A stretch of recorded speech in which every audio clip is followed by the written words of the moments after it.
하이드로젠 하이브리드 하니까 많은 분들이 이제 르노의 그 시닉 비전 그 사진 하나 띄워보세요. 요거 요게 이제 4.4m 정도 되는 리로만한 거예요. 소형 SUV예요.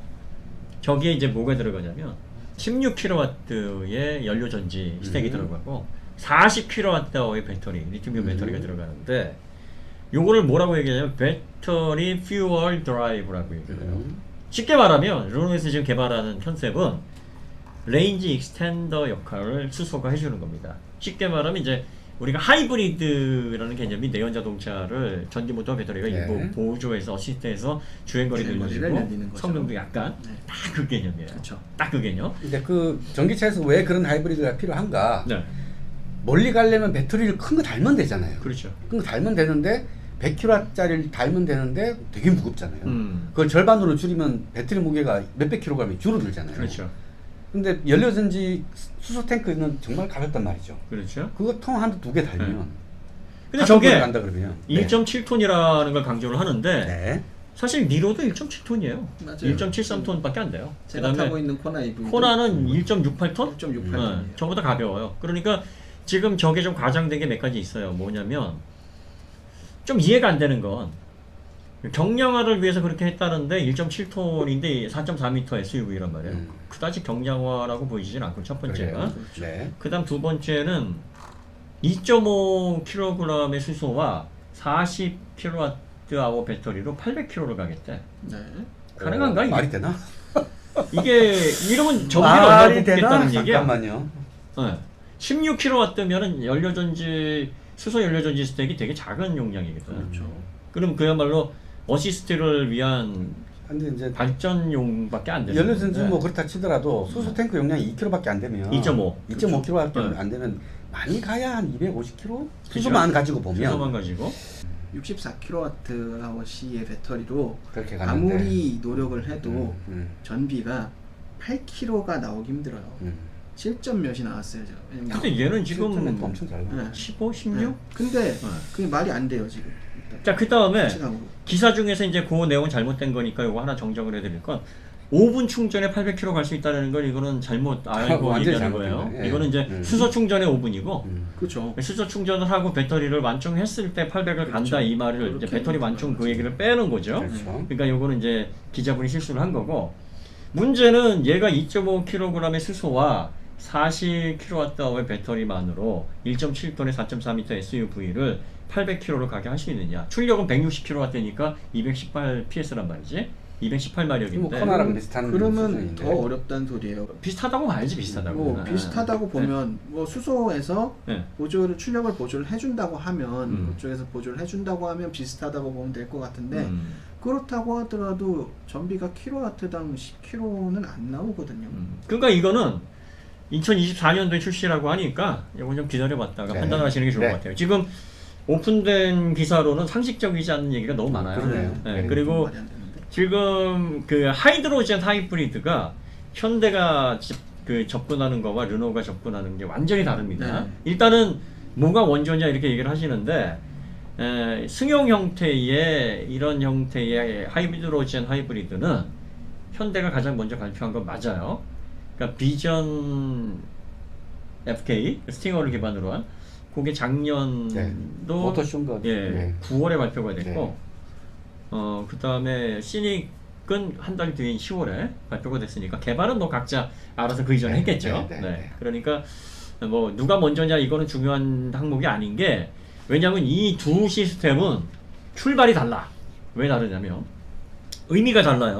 지금 르노에서 개발하는 하이드로젠 하이브리드는 이 상용차 기술에 적합한 기술이라는 얘기예요. 연료 전지로 구동을 할 수 있도록 만들어주는 시스템이다. 대충 이런 의미인데 이게 무슨 말이냐면 이제 배터리를 발전을 통해서 충전을 하면서 그 레인지를 늘리는 그런 기술에 그 초점을 맞춘 거예요. 그러니까 말하자면은 출력에 관여를 할 만큼의 용량이 아니야. 이 수소 연료전지 스택이 16kW니까. 그럼 요 정도면 이제 전력 생산해가지고 거의 뭐 완속 충전보다 조금 나은 정도로 충전을 하는 그 정도의 역할을 하는 겁니다. 달리면서 완속 충전을 계속 그렇지. 보통 우리가 7kW가 완속 충전이니까 그거 한 2배 정도로 수소를 쓰면서 완속 충전을 해주는 거예요. 네, 그러면서 이제 주행을 C레이트를 높게 하면은 확 줄어들 테고, 요게 이제 C레이트를 좀 약하게 쓴다 그러면 이제 계속 충전이 되면서 가는 이런 개념입니다. 그러니까 요 기술은 어디에 유용하냐면 160kW의 출력이니까 218 PS면은 딱 상용차 마스터, 르노 마스터에서 그래서 2020년도에 그래서 거기서 먼저 실험을 했다고. 그러니까 개인용 퍼스널 모빌리티 펀이나 뭐 고성능 차에는 적용하기 어려운 시스템이에요. 자, 그 다음에 이제 배터리 전기차와 네. 수소의 하이브리드, 그러니까 하이드로젠 하이브리드에서 가장 핵심이 되는 게 이 높은 C레이트를 제어하면서 출력으로 협업하는 그 과정의 제어가 굉장히 어렵단 말이지. 근데 지금 르노에서 선보이는 기술은 그 기술의 단계가 아니라 레인지 익스텐더의 역할을 해주는 그 단계란 말이에요. 그럼 현대에서 얘기하는 M 비전 74, 이거는 이 르노에서 선보이는 기술과 어떤 점에서 다르고 놀랍냐? 자, 그러면 이제 하나씩 정리를 해봅시다. 이 배터리 전기차에서 우리가 아까 잠깐 얘기를 했잖아. 특히나 고성능 전기차에서 가장 문제가 되는 게 뭐냐? C레이트지. 그렇죠. 그냥 고성능 전기차에서 사실 항상 우리가 계속 아까도 얘기했지만 C레이트가 올라가는 거. 그러니까 결국은 뭐 아까도 우리가 계속 C레이트 얘기를 한 게 C레이트가 올라갈수록 열화도 높아지고 열도 많아지고, 그거는 배터리 열도 많아지지만 결국 인버터에서 내주는 전류량도 높아졌기 때문에 인버터 열도 많아지고, 하여튼 총체적으로 열 관리가 문제가 됩니다. C레이트 잠깐만 한번 좀 정리하면 가시죠. 그 용어가 무슨 말인지. 네. 자, 100kWh의 배터리를 가지고 있는데 네. 100kW의 모터를 가지고 있으면 네. 얘를 풀로 돌리면 1시간 만에 다 쓰잖아요. 그렇죠. 그게 1C C레이트죠. 레이트죠. 네네. 그러면 모터가 만약에 500kW다. 배터리는 100kWh다. 네. 그러면 풀로 다 쓰면 5분의 1시간밖에 못 쓰잖아요. 그렇죠. 그러면 그걸 역수로 해서 5C 레이트라고 하는 거죠. 네, 맞습니다. 그러니까 C 레이트가 크면 클수록 원래 안 좋은 C레이트는 거네요. 그 전류량 사용량을 네, 대비를 하는 건데, 네. 어차피 전기차는 볼테이지가 네. 같다라고 네. 보여지고, 그 다음에 이제 여러분들이 이제 생각을 하셔야 되는 게 이제 800V라 그래서 늘 800V로 가는 게 아니라 완충했을 때 800V가 되는 거고요. 네. 이제 사용을 하면서 배터리가 네. 방전이 되면서 내려가죠. 이게 이제 전압이 전압이 내려가죠. 쭉 내려가서 어디까지 네. 내려가냐면 한 600, 230? 네. 예, 거기까지 내려갑니다. 그러니까 이제 800V라 그래서 늘 800V가 유지되는 게 아니다. 이게 배터리 관련해서 조금 지식이 있으신 분들 아마 네. 쉽게 이해를 하실 거예요. 자, 그런데 이제 문제는 이제 고성능 전기차에서 높은 C레이트가 어떤 문제를 일으키느냐. 네. 이게 빠르게 방전을 했을 때 생기는 문제가 뭐예요? 그러니까 이제 첫 번째로 아까 말씀드렸던 열의 문제. 네. 그리고 열? 열이 있다는 소리는 결국은 그 열 이상이 됐을 때는 우리가 리튬이온 배터리가 동작 환경, 네. 공증 전압 말고 이제 2.5에서 4.2까지 볼테이지를 유지하면서 작동 온도가 어떻게 돼요? 리튬이온 배터리 같은 경우에는 영하 20도에서 네. 영상 60도 정도를 잡아야, 그러니까 그거는 셀에 직접적인 열을 네. 그렇죠. 우리가 측정하는 거고, 근데 이제 실제 보통 측정되는 열은 셀에 직접 붙인 건 아니라서 그렇죠. 네, 그거의 오차를 감안해서 설계를 하는데 네. 어쨌든 그 정도의 영역에 있고요. 그 이상이 되면은 이 온도가 저번에도 우리 왜 화재 얘기할 때 네. 스웰링이라든가 뭐 여러 가지 폭발성의 위험이 점점 올라가는 그런 형태가 돼버려요. 그래서 보통 영하 20도에서 60도 요 범위를 넘어가지 않게 운영을 해야 되고요. 요 범위도 사실은 오퍼레이션이 가능한, 운영 가능한 범위라는 뜻이지, 가장 좋은 거는 그냥 20도, 25도 이 정도에 맞춰져 있거든요. 상온. 네, 상온 소위 40도를 넘기지 않는 그 최대 안에. 그 정도를 네. 올리지 않는 레벨에서 운영을 하는 게 가장 그 좋은 것 어떤 같아요. 환경에서 그 온도를 넘기는 거예요? 쉽게 말하면. 코방전 C레이트가 가면 무조건 그 환경으로 갈 수밖에 없어서 우리가 그때도 감탄했던 게, 이렇게 고방전 C레이트를 걸고 있는데 온도가 많이 안 올라가네 해서 그렇죠. 감탄을 했던 거란 말이죠. 네. 그런데 그것도 사실은 더 만약에 배터리 용량이 크고 더 우리가 계속 주행을 했으면 한계치에 도달했을 거예요. 왜냐하면 얘가 발산해서 식혀줄 수 있는 열에는 한계가 있는 거고, 열은 계속 나오는 거고요. 그러다 보니까 현대 같은 경우는 지금 르노와는 다른 방식으로 요번에 나온 결과물이 이제 N 비전 74인 건데, 타이칸이 터보 S마저도 노멀로 460을 걸어놓고 런치 컨트롤러에서만 560을 써라. 네. 근데 이제 그 배터리의 C레이트라든지 고방전에서의 여러 이런 기술적인 한계를 모르시는 유저분들은 런치 컨트롤 하니까 얘가 갑자기 막 야수처럼 변하네 하는데 그렇죠. 그 성능이 사실은 배터리의 그 C레이트의 발열 제어만 유지가 된다 그러면 계속 유지를 시켜줄 수 있거든. 그렇죠. 그죠? 네. 근데 그게 안 되니까 안 되죠. 일시적으로 이용을 해야지만 네. 성능이 저하되는 그런 문제도 안 발생하고 배터리의 고방전으로 인한 수명 저하라든지 또 고열로 인한 화재 위험성 이런 것들로부터 벗어날 수 있으니까 딱 여기까지만 즐겨라라고 하는 거예요. 네. 자, 그 다음에 모델 스플레드도 우리가 뭐 제로백 계속 측정을 해외에서 해보니까 2번 하고 나서 그 다음에 해보니까 야 이거 뭐 문제가 있다더라. 이것도 사실은 똑같은 문제예요. 맞아요. 7.6 C레이트나 되는 엄청난 C레이트를 그때 열과 이런 제어에 한계가 있으니까 출력 제한이 걸릴 수밖에 없어요. 그렇죠. 마치 PC에서 스로틀링 걸리는 것처럼 똑같은 거예요. 딱 똑같네. 자, 그러면 배터리의 가장 큰 취약점이 고성능, 고C레이트로 갈 때 증가하는 열, 그로 인한 출력 제어, 안정성 저하 문제가 생긴단 말이지. 네. 그럼 그걸 해결할 수 있는 방법이 뭐냐?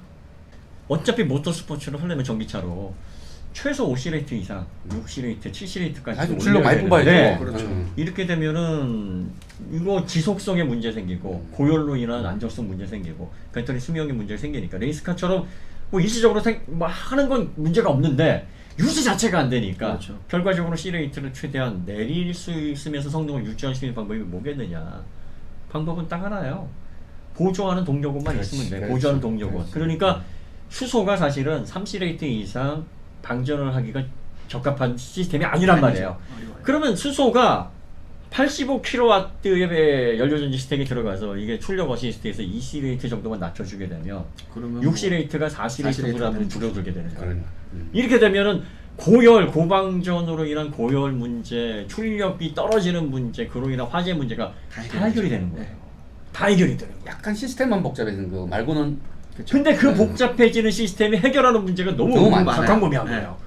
그러면 고성능 전기차, 모터스포츠용이나 개인의 퍼스널 모빌리티 영역에서 5C레이트, 6C레이트의 성능을 내는 전기차와 관련해서는 이 시스템이 들어가면 출력 저하 문제 없어지고 고열 문제 없어지고 그로 인한 화재 위험성 낮춰지게 되고 배터리 열화도 줄죠. 배터리 열화도 줄어들게 되는 거예요. 왜냐하면 6C레이트까지 안 써도 되니까. 그러면서도 그 성능을 사용할 수 있으니까 이 수소 연료 전지 스택의 시스템만 추가됨으로써 오는 이점이 어마어마하죠. 거기다 가장 근본적인 이점이 무게가. 62kWh의 배터리를 가지고 600km를 갈 수가 있는 게 그러니까. 이게 익스텐더 역할을 하거든. 발전을 하거든. 더군다나 85kW로 발전을 하니까 빠르게 충전도 해준단 말이지.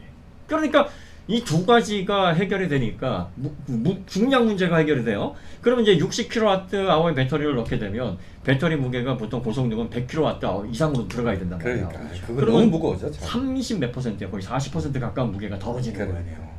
그러면 무겁게 가지 않아도 되고 수소 연리전자 스틱이라든지 뭐 이런 것들은 좀 시스템이 가벼우니까 수소도 가볍고. 딴 데서 이렇게 시도한다 그러면 좀 염려가 될 텐데 현대는 단위 기술들을 다 해봤잖아. 지금. 그렇지. 그렇죠. 왜냐하면 거기서 어느 정도 신뢰가 생기는 거야. 그렇지. 넥소라는 차에 그러니까 실제 벌써 몇 년을 필드 데이터가 해봤어. 엄청나게 많기 때문에 그러니까 그런 생각을 할 수 있었던 자체도 어떻게 보면 필드 데이터가 있으니까 할 수 있는 거라고 봐요. 왜냐하면 르노는 지금 사실 같은 걸 가지고 왜 저렇게밖에 생각을 못했냐는 건 저건 하등 의미가 없는 짓이거든요. 왜냐하면 르노의 수소 관련된 기술이 말하자면 이제 모터스포츠까지 확대할 수 있을 만큼 전기차에 폭넓게 사용할 수 있을 만큼 수준이 아직 아닌 거고, 그러다 보니까 상용차로 먼저 그걸 적용을 해서 그냥 레인지 익스텐더 역할로 그냥 거리를 늘리고 충전 시간을 단축시키는 이런 용도로 적용을 한 거고, 현대는 수소 관련된 기술이 탄탄하기 때문에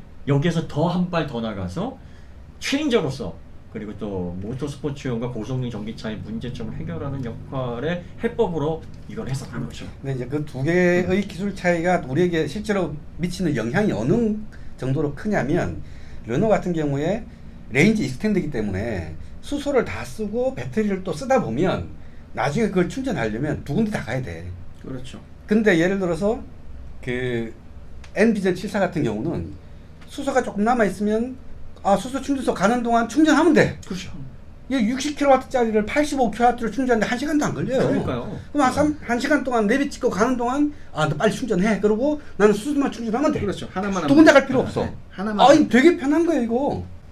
그러니까 이제 여기서 그 시닉 비전을 저희가 폄하하는 게 아니에요. 기술의 방향이 달라요. 그러니까 어떻게 보면은 그 시닉 비전은 그 대중차용이에요. 대중차용이고 일상적인 용도에서 충전의 압박 그리고 또 보다 더 장거리 발전하면서 갈 수 있는 새로운 형태의 하이브리드 형태의 하이드로젠이 추가된 그런 좀 장거리용 전기차로는 적합하죠.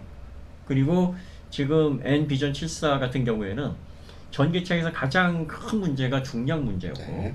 그 중량 문제로 오는 비클 다이나믹스 네. 또 거기에서 오는 뭐 여러 가지 부작용들. 자, 그 다음에 배터리를 고성능으로 가게 되면은 높은 C레이트를 사용하면서 오는 열 문제, 수명 문제, 안정성 문제 이런 것들. 이런 것들이 수소 하이드로젠 하이브리드 형태로 N비전 74 형태로 조합이 돼버리면 다 해결이 되는 거예요. 이제 해결이 안 되는 건 뭐냐면 수소 관련해서 이제 수소 연료전지 시스템의 가격 그걸로 인한 부담. 네. 그리고 지금 넥소에서 수명 문제가 살짝 대두가 되고 있지 않습니까? 네. 요게 최소한 30만, 40만 개런티가 되는 정도의. 된다면, 네네네. 예, 근데 이제 사실 이게 오로지 수소만으로만 가는 게 아니라 뭐 그렇죠. 말하자면 어시스트를 하면서 발전을 해주는 이런 용도란 말이에요. 레인지 스탠더와 출력을 보조해줘서 C레이트를 낮추는 역할을 하니까 이 수소 연료전지 스택과 수소 시스템에 들어가는 부하 그리고 또 배터리 리튬이온 배터리 P 시스템에 들어가는 부하도 다 줄어들어서 내려간단 말이지. 굉장히 그 포맷을 보고 굉장히 진짜 깜놀했던 게 자 우리 데일리 주행이라고 보세요. 수소 충전소 가까이 없잖아요. 그럴 때는 그냥 전기로 가면 돼요. 그래서 그걸로 주행거리가 300-400km 되면 그러면 평소에는 그냥 살살 탈 때는 전기로만 쓰다가 풀로 젖을 때만 이렇게 연료전 스택 전기 받으면 돼. 그렇죠. 그리고 이제 배터리 좀 모자라 갖고 이제 수소 좀 썼어. 그럼 수소 충전하러 가는 동안 배터리 완충되고 수소만 충전하면 돼. 와 이거 세 가지 조합이 다 가능한 거예요 지금. 그렇죠. 이게 왜 테슬라에게 위협적이냐? 정말로 이제 테슬라의 전기차 관련된 기술을 올드하게 만들 수 있는 시스템이 될 가능성이 있다. 그렇게 될 것이다가 아니라 그럴 가능성이 있다. 왜? 테슬라가 지금 전 세계적으로 주목을 받은 건 전기차에서 워낙에 고성능을 저렴한 가격에 합리적으로 제공을 했기 때문에 모델 S 플레드가 딱 나왔는데 2억도 안 되는 게 몇십억짜리 하이퍼카를 다 압살을 해버렸다는 얘기예요. 근데 정말 하이퍼카와 함께 니르부리쿨링 노르트 슈틀라이펜을 달리면 한 바퀴 못 따라가는 건커녕 같이 보좌를 맞출 수도 없어. 이게 배터리 C레이트 때문이에요. 돌지도 못해요. 이게 숨겨져 있는 전기차 그리고 테슬라의 약점이라고. 근데 소비자들은 이걸 트랙에 가져가서 모터스포츠용으로 사용을 하지 않기 때문에 이 부분에 주목을 하지 않아요. 그런데 이제 모터스포츠가 이 전기차로 가고 전기차에 대한 지식이 이제 확대가 되면 많은 사람들이 그럼 이 고성능은 내연 전기차 관련해서 어떤 이점이 있고 얼마큼 지속성과 안정성을 확보할 것인가 여기까지 시각이 간다고 하면 그러면 테슬라를 주목하게 했던 그 저비용의 고성능이 의미가 퇴색이 될 수 있는데 그쵸. 그때 N비전 74 같이 저런 게 나오면 배터리의 C레이트 문제, 무게 문제, 발열 증가 문제, 수명 문제, 안정성 문제를 하이드로젠 하이브리드 시스템으로 해결한 고성능 전기차가 일렉트리파이드 스포츠카. 그렇죠. 그런데 이게 나왔는데 6C레이트, 7C레이트 성능을 4C레이트, 5C레이트 정도밖에 내지 않는 전기차의 안정성과 효율을 보여주면서 무게까지 1.8톤으로 뭐 그 이상 낮추기, 그 이하로 낮추기 어려울 거예요. 이 정도의 효율을 보여주는데 가격이 뭐 한 2억 언더로 뭐 1억 얼마로 해서 모델 S 플레드하고 같이 달려봤는데 지속성에서 우수하죠. 안정성에서 따라올 수 없는 격차를 보여준다고 하면 그래서 체인저가 될 수 있고 판이 바뀔 수 있다라는 거예요. 여러분들이 이렇게 생각하시면 돼요. 하이드로젠 하이브리드 시스템이 N비전 74 같은 형태로 대중화가 되면은 500kW 성능이 중요한 게 아니에요.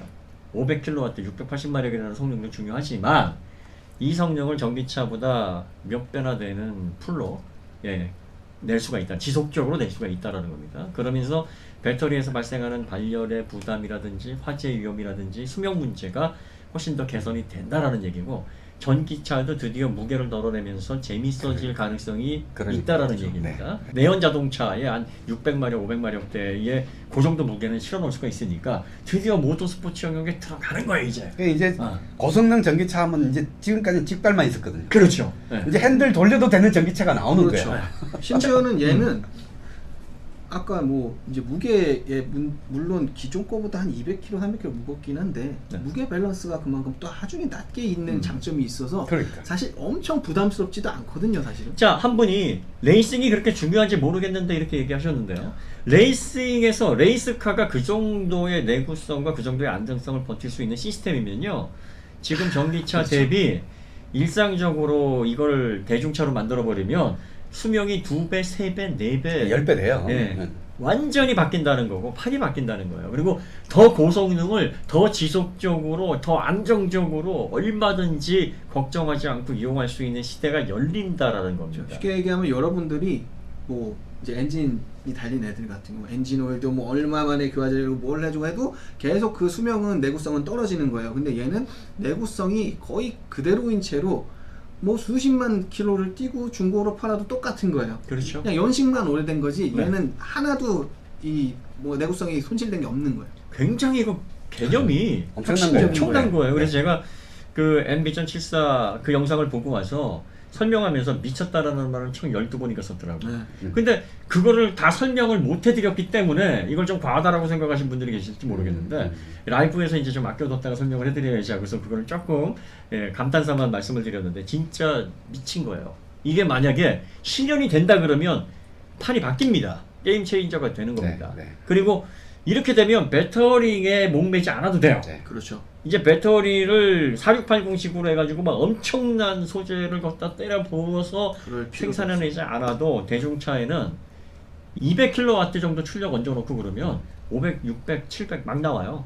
그러니까 익스텐더 역할을 하면서 계속 발전하면서 그 한 3, 40 정도 되는 배터리를 계속 지속적으로 발전하면서 갈 수 있는. 다른 회사가 전기차 세대 만들 때, 아니 네. 한 대 만들 때 현대는 세대 만들어서 팔 수 있는 거예요. 그렇죠. 더군다나 이렇게 되면 충전소 문제도 많이 해결됩니다. 그렇죠. 이 수소가 물론 충전소들이 많이 생겨나야 돼요. 그리고 수소도 가격이 좀 저렴하게 내려가야 됩니다. 그러니까 이제 이게 상호 보완을 할 때를 생각을 해보세요. 수소가 없을 때는 배터리 충전해서 다니면 되고, 네.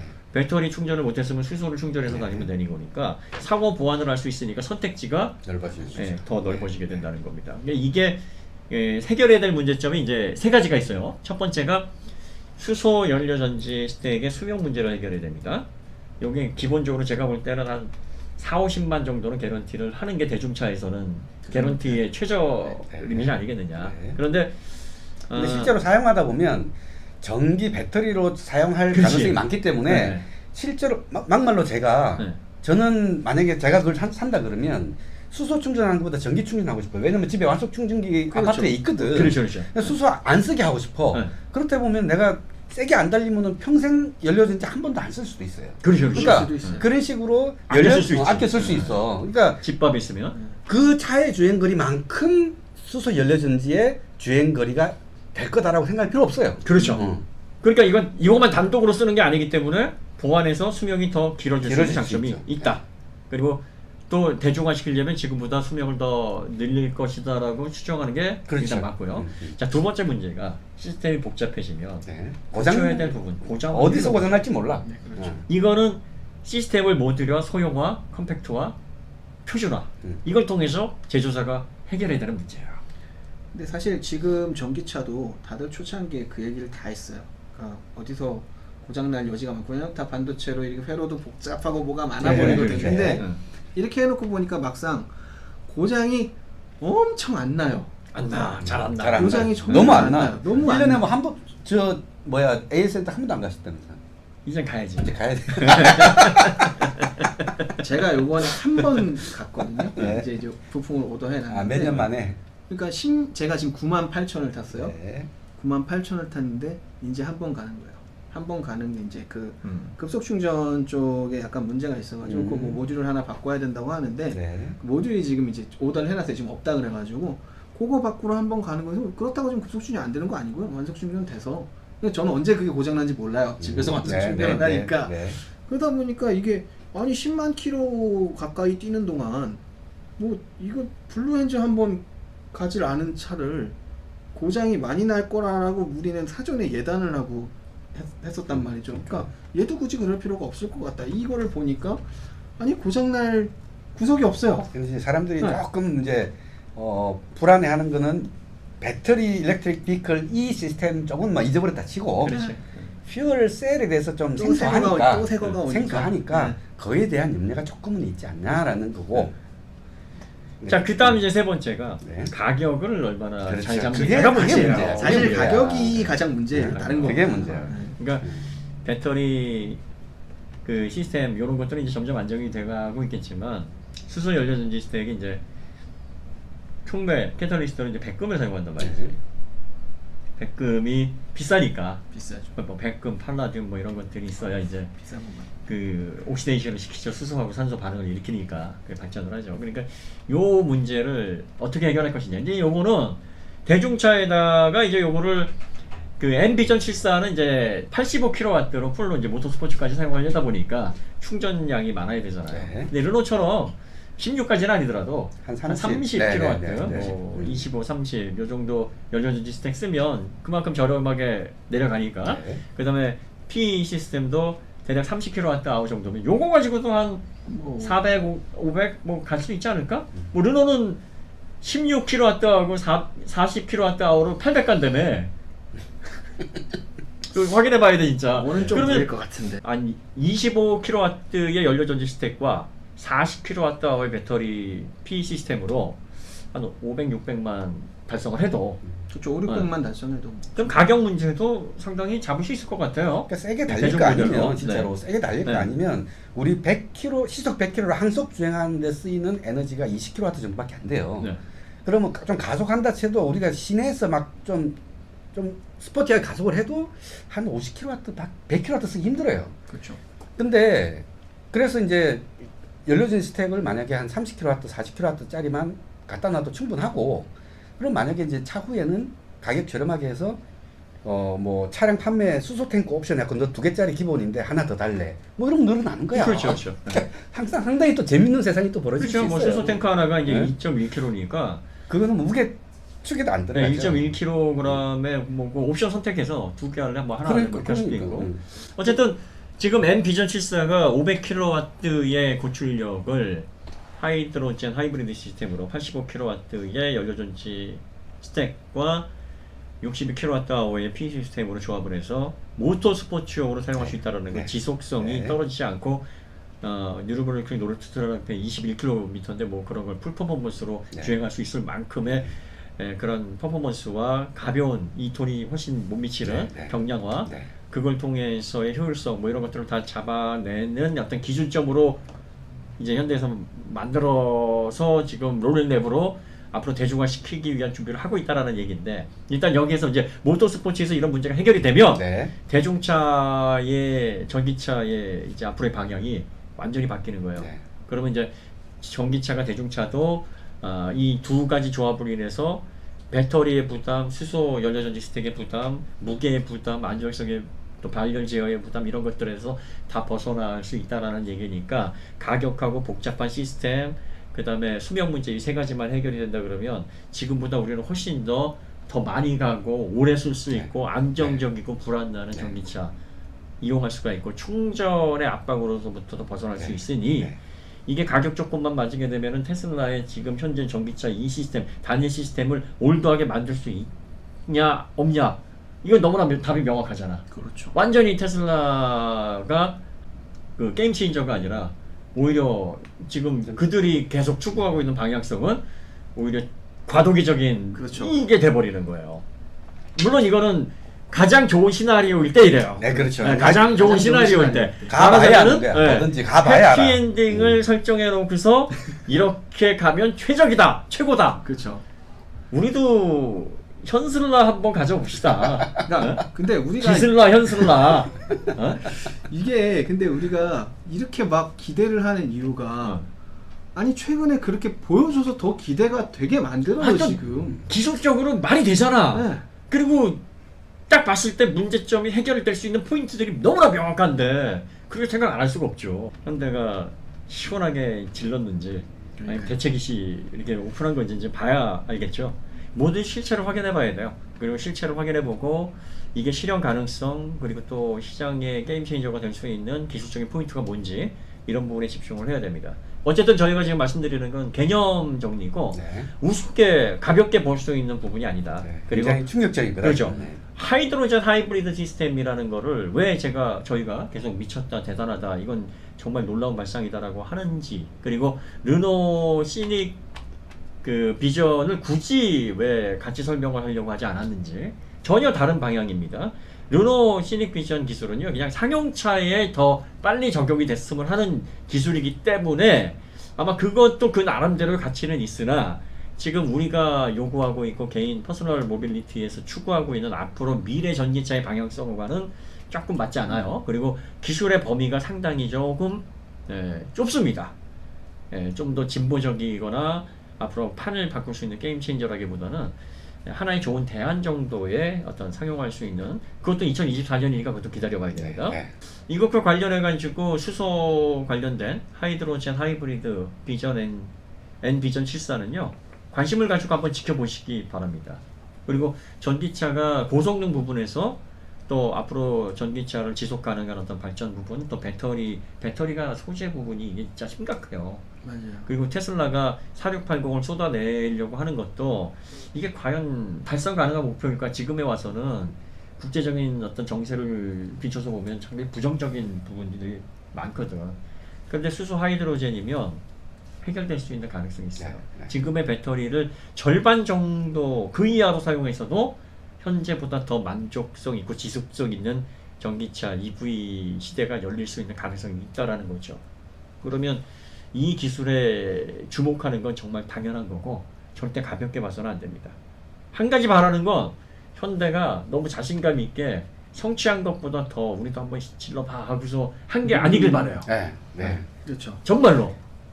이러다가 근데 실제 항상 현대는 좀 조심스러운 모습 이렇게 떡밥 막 던지는 스타일은 아니었잖아요. 그러니까 거꾸로 이게 거꾸로 지금 보수적으로 발표한 거라 그러면 더 기대되는 미치는 거 아니에요? 더 미친 거지. 어쨌든 그랬기를 바래요. 네, 어쨌든 그랬기를 바라죠. 우리나라에서도 테슬라 같은 멋진 미래의 30년 네. 또 50년 더 나아가서 100년을 좌지우지할 수 있는 모빌리티 기업이 나왔으면 좋겠습니다.